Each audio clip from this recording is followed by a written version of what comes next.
What if this entire Sweet Guluva and Ashley Ogol saga isn't just about paternity but about timing, silence, and a public perception? Instead of focusing on who said what, let's look at how this situation unfolded.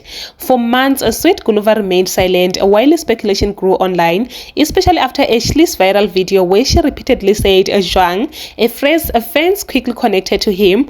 Social media did what it does best: it filled in the blanks.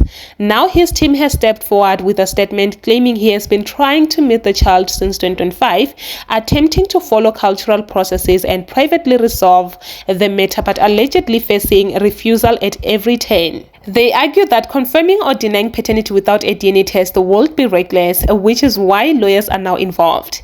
In this angle, the bigger conversation becomes about how quickly narratives are created online, how silence can sometimes look like guilty, and how private matters can spiral into public battles. The real question now isn't just about paternity, it's about whether this situation could have been handled differently before it reached the courts and the court of public opinion.